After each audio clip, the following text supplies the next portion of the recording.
When I was in the 6th grade, I was an avid skateboarder. I know, hard to believe. But by avid, I mean mediocre at best. My friends and I would mainly skate through our neighborhood, marveling at how cool we were. But we couldn't do anything crazy, like no half pipes, no ramps, no slides, just a bunch of attempts at pulling off ollies. If you don't know what that is, no worries. It's basically jumping in the air with the skateboard by popping the skateboard back with your foot. And then one glorious day, my mom offered to take me and my friends to the local skate park. I would finally be able to show everyone my true skating potential. There's one obvious thing that every wannabe skater should know.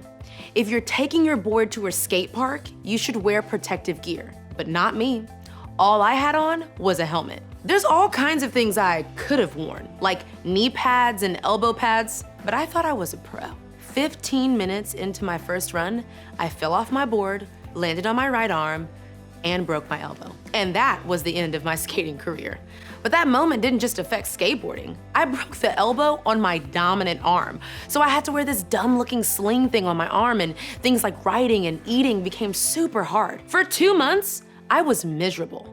Every time I dropped food on myself by trying to use the wrong hand to eat, every time I tried with no success to take notes in class, every time I tried to do anything, I thought about how I wished I could go back and put on a little more gear. Like maybe elbow pads? The whole only wear a helmet idea wasn't a good one.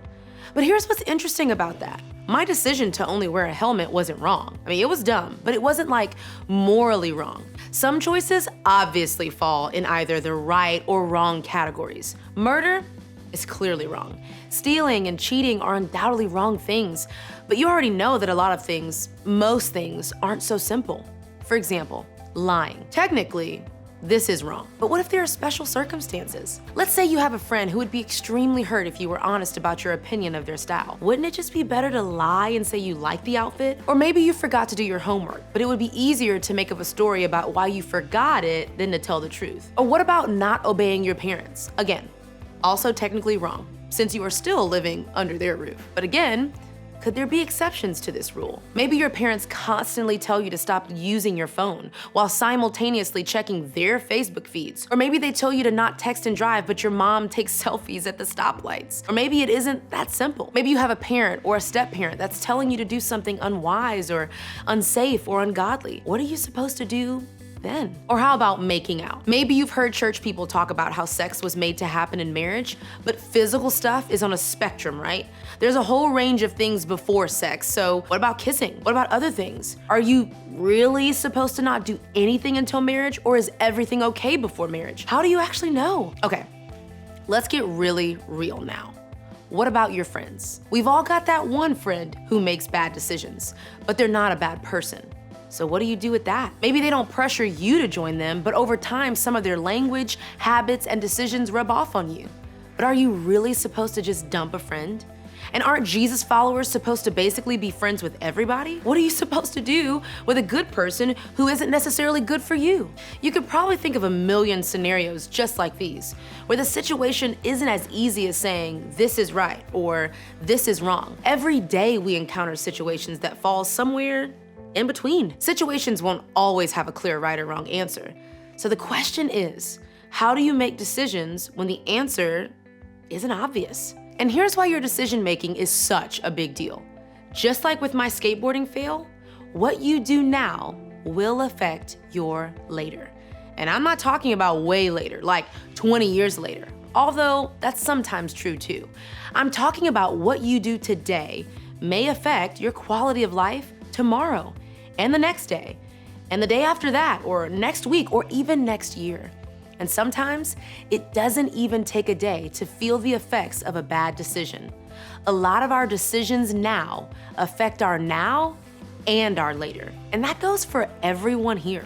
Whether you're a student or someone who's older like me, no matter what your age, it's a reality that will never change. So the question is, what do we do about it? How do we make choices when the choices aren't that simple? How do we make decisions now that will give us the best outcomes now and later? And how do we avoid mistakes that could mess up our future? Well, the Bible has a word that summarizes the answer to all of those questions, and that word is wisdom. Now, there are a few ways to define wisdom, but here's a simple way to think of it. Wisdom provides clarity in unclear situations, and that's what this series is all about. Gaining wisdom that can help us make better decisions now, which can help us experience a better now and a better later. Over the next few weeks, we're going to look at some big ideas from the book of Proverbs. If you're not familiar with the Bible, Proverbs is a collection of wisdom. In fact, if you've never read the Bible, Proverbs is a great place to start because it has tons of solid advice, whether you're a Christian, not a Christian, or just kind of curious about it all. Much of Proverbs was written by someone named Solomon, who was a king of ancient Israel. At the time, Solomon was considered the wisest person in history. The book of Proverbs provides so many great points of wisdom, as we'll see in the next few weeks. But the one we will discuss today gives us a great starting point. And these verses will not only help us make wise choices, they'll also help us avoid the bad results of bad choices. Check it out. Trust in the Lord with all your heart, and lean not on your own understanding. In all your ways submit to Him, and He will make your paths straight. So, let's break this down. Trust God.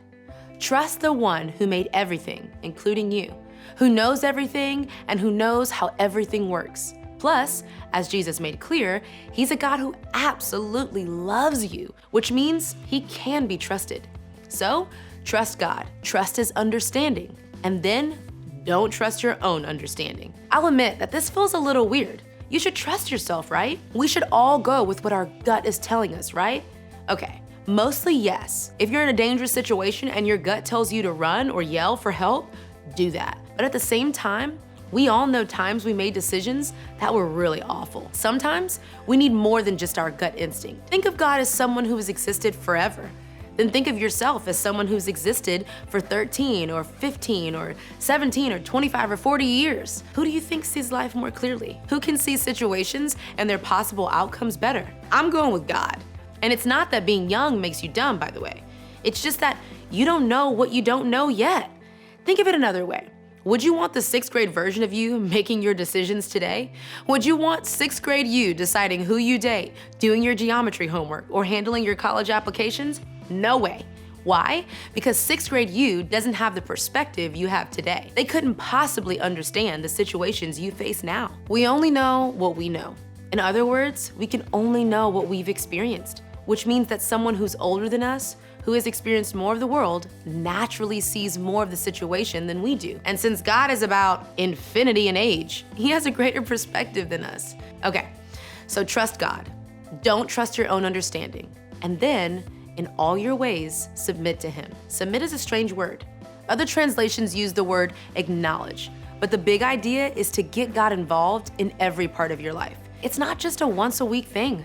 Because God knows everything and He can be trusted, entrust Him with everything. You can trust Him with all of your life.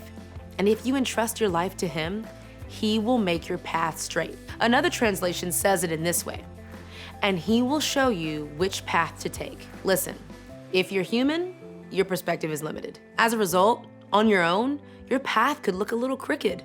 But Solomon is saying that when we trust God with our lives, He will help us see a clear path forward. And following that path now is the best way to avoid making decisions that could negatively impact our later. Trusting God is the wisest thing you can do. Think of it this way. Wisdom now can help you miss mistakes later. Following God and utilizing His wisdom in the gray areas of our lives today will be something we'll be so grateful for down the road. As we've seen, life doesn't always present clear-cut choices. Should you do what you need to do to pass that class? Should you obey your parents even when they're wrong? Should you stay with your boyfriend or girlfriend? The answers to questions like these are found by getting and using wisdom. It means you need to decide now what kind of later you want, because the choices you make now will affect your later. Solomon provides some great starting points for finding wisdom and avoiding pitfalls on your path. Trust God, seek out His wisdom for your situation, and get Him involved on your journey. But how do you actually do that? Well, first, look at the Bible. Like we said earlier, Proverbs is a great place to start gaining wisdom and seeing what God has to say. Another great place to start reading is the Gospels, which is comprised of Matthew, Mark, Luke, and John. These are the 4 accounts of Jesus' life. You probably know this, but Jesus had a lot to say about experiencing life to the fullest, to living a life free of regret. You could easily park in Proverbs and the Gospels and gain wisdom for your now and your later. God can also help you through your small group. Even though age is a huge part of perspective, just having a different life offers a different perspective. And everyone in your group has lived a life that's different from yours. So talk to them, share what's going on, tell them about the decisions you're facing. I bet you have a lot of wisdom waiting for you right there. And finally, talk with your small group leader or someone else you trust who is older than you. Remember, perspective is key, and this person has lived a different life and lived it longer than you. Chances are, there are people in this room who would be glad to listen and offer their insights on what you're facing. Listen, I'm not saying that every bad decision is going to completely ruin your future, but what I am saying is this: making wise choices now absolutely gives you the best shot to avoid mistakes and have a better later. As you head out, there are 2 questions I want you to think about. What if you did this? What if you actively trusted God, checked the Bible, and ran decisions by your small group and someone older in your life? What would your future look like if you made tons of wise decisions now because you decided to get wisdom? What if you don't? What if you lean on your own understanding and make decisions with only your own perspective? What could go wrong? What could go right? What could you miss out on? As a young adult, the choice is entirely up to you. But you owe it to yourself to at least think about how you make decisions and whether wisdom now really can help you miss mistakes later.